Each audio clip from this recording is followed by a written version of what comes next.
ઓલણ નદીમાં ઘોડાપુર જેવી સ્થિતિ છે। પંચોલ ગામે આવેલા આશ્રમ શાળામાં બાળકો ફસાઈ ગયા છે। બાળકોને બચાવવા એનડીએફની ટીમ પહોંચી છે। નદી સામે કિનારે આશ્રમ શાળા હોવાથી પાણી ભરાઈ ગયા છે। પાણી ભરાતા જ બાળકોને સલામત સ્થળે લઈ જવાયા છે। હાલ પાણી ઉતરતા જ રાહત થવા પણ લાગી છે। તાપી પાણી થઈ રહ્યું છે। ધોધમાર વરસાદ છે। 7 ઇંચથી પણ વધુ વરસાદ વરસ્યો છે, જેના કારણે આપ જોઈ રહ્યા છો પંચોલ ગામે આવેલી આશ્રમ શાળામાં શું પરિસ્થિતિ થઈ છે। પાણી ભરાતા જ બાળકોને સલામત સ્થળે લઈ જવાયા છે। હાલ પાણી ઉતર્યું છે। જે આપ જોઈ રહ્યા છો આશ્રમ શાળા છે કે જ્યાં એનડીએફની ટીમ પણ અહીંયા પહોંચી હતી અને પાણી ભરાતા જ બાળકોને સલામત સ્થળે લઈ જવાયા હતા।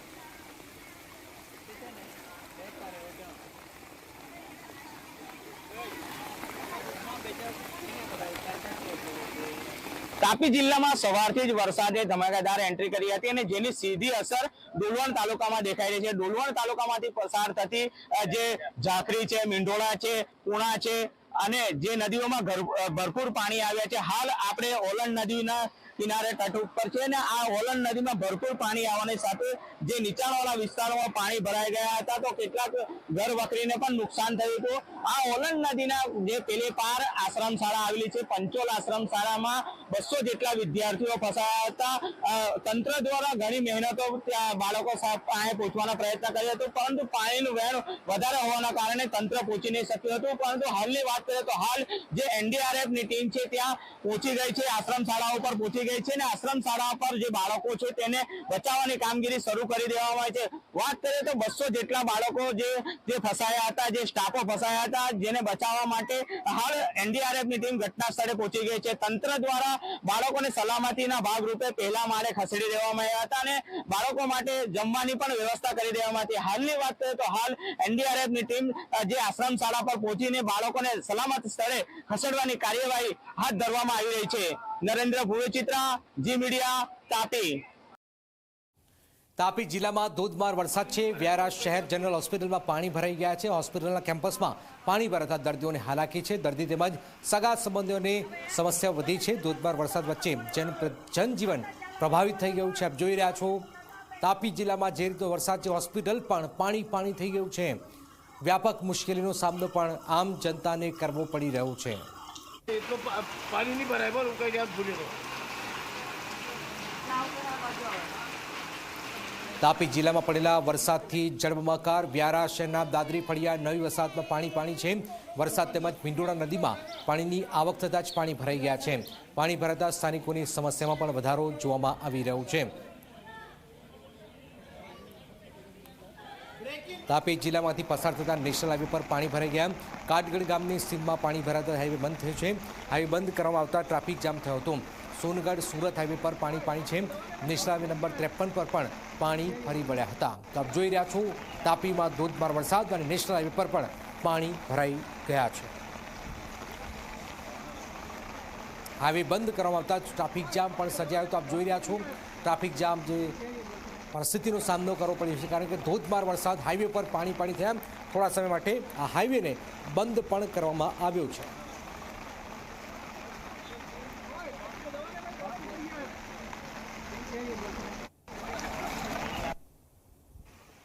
તાપી જિલ્લામાં ભારે વરસાદથી લોકો પરેશાન છે। સાદળવેલ ગામ નજીક નાનું ઘરનારું તૂટ્યું છે। પશુપાલકોએ જેસીબીથી મોકલવામાં દૂધના કેન, જેસીબીની મદદથી દૂધ વાહન સુધી દૂધ પહોંચાડાયું છે। તો આપ જોઈ રહ્યા છો કે કઈ રીતે મુશ્કેલીનો સામનો કરવો પડી રહ્યો છે, પણ જેસીબીની મદદથી આ દૂધ હાલમાં કેન જે હતા એને મોકલવામાં આવ્યા હતા। ભયાનક પરિસ્થિતિ તાપીની અંદર સર્જાઈ છે। 7-8 ઇંચ વરસાદ વરસી ચૂક્યો છે, જેના કારણે જનજીવનને વ્યાપક અસર પહોંચી છે।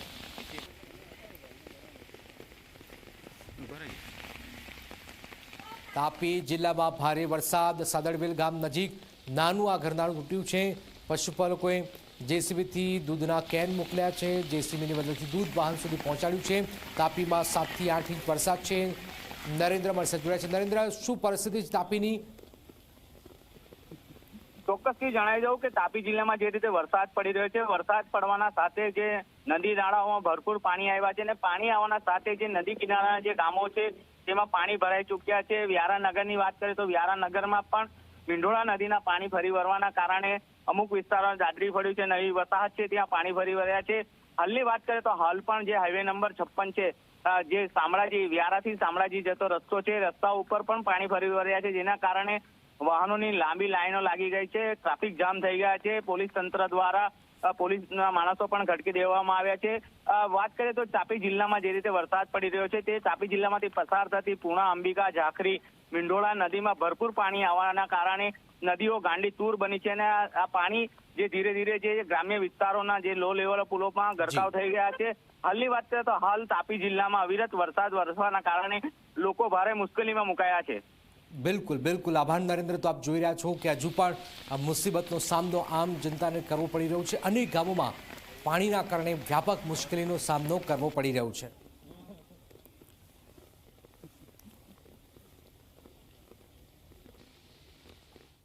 તો તાપીના વ્યારા શહેરની મિશ્ર શાળામાંથી બાળકોનું રેસ્ક્યુ કરાયું છે। સ્થાનિક લોકોએ આ બાળકોનું રેસ્ક્યુ કર્યું છે। બાળકો અને શિક્ષકોને દોરડું બાંધી બહાર કઢાયા છે। શાળાના કમ્પાઉન્ડમાં પાણી ફરી વળતા જ વ્યાપક મુશ્કેલીનો સામનો પણ કરવો પડી રહ્યો છે। તો આપ જોઈ રહ્યા છો કઈ રીતે મુશ્કેલીનો સામનો કરવો પડી રહ્યો છે। સ્થાનિક લોકોએ આ બાળકોનું રેસ્ક્યુ કર્યું હતું।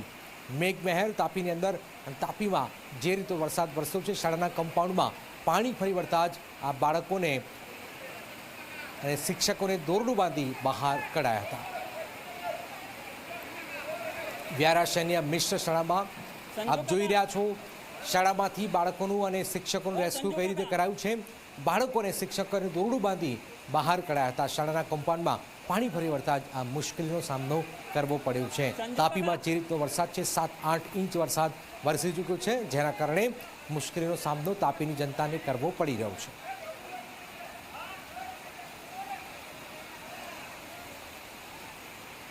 તાપીના અંતાપુર ગામેથી એસડીએફની ટીમે લોકોનું રેસ્ક્યુ કર્યું છે। ડોલવણના અંતાપુર ગામેથી 20થી વધુ લોકોનું રેસ્ક્યુ કરાયું છે। એસડીએફની ટીમ સહિત પોલીસનો કાફલો પણ ઘટના સ્થળે પહોંચ્યો। વરસાદ નદીમાં ઘોડાપુર વચ્ચે ફસાયેલા લોકોને બચાવવામાં પણ આવ્યા છે। આપ જોઈ રહ્યા છો કઈ રીતે રેસ્ક્યુ કર્યું છે। નદીમાં ઘોડાપુર વચ્ચે ફસાયેલા લોકોને અહીંયા બચાવાયા છે। એસડીએફની ટીમ જે છે, જેમાં 20થી વધુ લોકોને રેસ્ક્યુ કરાયું હતું। ડોલવણમાં પણ સતત વરસાદ છે। અંધારવાડી દૂર ગામે કેટલાક ફળિયામાં પાણી ભરાઈ ગયા છે। મહાદેવ ફળિયા અને બારી ફળિયામાં પાણી ભરાઈ ગયા છે। ડોલવણ તાલુકામાં પસાર થતી ઓલણ નદીમાં ભારે પાણીની આવક થઈ છે।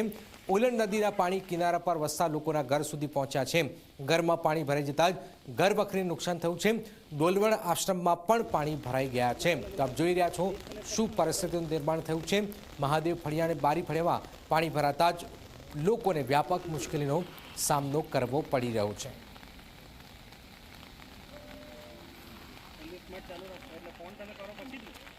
તાપી જિલ્લામાં જે રીતે વરસાદ પડ્યો છે, તેની સૌથી વધુ અસર ડોલવણ તાલુકામાં જોવા મળી રહી છે। ડોલવણ તાલુકામાંથી પસાર થતી ઓલણ નદીમાં ભરપૂર પાણી આવ્યા છે। આ પાણી જે નીચાણવાળા વિસ્તારોમાં હાલ પસરી ચૂક્યા છે। તમે સીધા દ્રશ્યમાં જોઈ શકો છો કે હાલ આ જે ઓલણ નદીના જે નદી કિનારાના નીચાણવાળા વિસ્તારોમાં હાલ પાણી ઘૂસવાની સાથે લોકો ફસાયા છે। તમે સીધા દ્રશ્યમાં જોઈ શકો છો કે લોકો હાલ પોતાના ઘરમાં જ આ નદીઓમાં ફસાઈ ચૂક્યા છે। પાણી ભરપૂર આવવાના કારણે જે ઘરોમાં 2 થી 3 ફૂટ જેટલા પાણીઓ ભરાઈ ચૂક્યા છે, જેને લઈને જે આ જે લોકો છે તેમની ઘર વખરીમાં ભારે નુકસાની થવા પામી છે। વાત કરીએ તો ડોલવણ તાલુકામાં જે આશ્રમ આવ્યું છે, આશ્રમમાં પણ પાણી ભરાઈ ગયા છે, જ્યાં બાળકો પણ ફસાઈ ચૂક્યા છે। તો કેટલાક ઘરોમાં 2 થી 3 ફૂટ જેટલું પાણી ભરાવાની સાથે તેમની ઘર વખરી તેમજ અન્ય વસ્તુને નુકસાન થયું છે। વાત કરીએ તો જે તાપી જિલ્લાના ડોલવણ તાલુકામાં ભરપૂર પાણી આવવાના કારણે ઓલણ નદી ગાંડીતુર બનતા જે નીચાણવાળા વિસ્તારોમાં હાલ પાણી ભરાઈ ચૂક્યા છે અને લોકોએ હાલ ભારે મુશ્કેલીનો સામનો કરવો પડી રહ્યો છે। નરેન્દ્ર ભુવેચિત્રા, જી મીડિયા, તાપી। તાપીમાં જે રીતનો ધોધમાર વરસાદ છે, નદીઓ છલોછલ છે, અનેક ગામડાઓમાં પરિસ્થિતિ ખૂબ જ વિકટ બની રહી છે। આવી પરિસ્થિતિની વચ્ચે લોકોનું અહીંયા જીવન થંભી ગયું છે।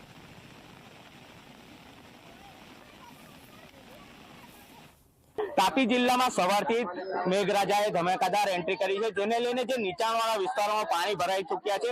વાત કરવામાં તો ડોલવણ તાલુકામાં ભરપૂર વરસાદ પડવાના કારણે જે ડોલવણ તાલુકાની ઓલણ નદીમાં ભરપૂર પાણી આવ્યા છે। આ પાણી જે નીચાણવાળા વિસ્તારોમાં હાલ ભરાઈ ચૂક્યા છે। ડોલવણ તાલુકાના જે પટેલ ફળિયું છે, પટેલ ફળિયામાં 20 થી 25 ઘરોમાં હાલ પાણી ભરાઈ ગયા છે, જેને લઈને જે ઘર વખરીને ભારે નુકસાન થયું છે। તમે સીધા દ્રશ્યમાં જોઈ શકો છો કે નદીમાં ભરપૂર પાણી આવવાના સાથે હાલ ઘર અડધા ડૂબી ગયા છે, જેને લઈને જે ઘર વખરી છે અંદર રહી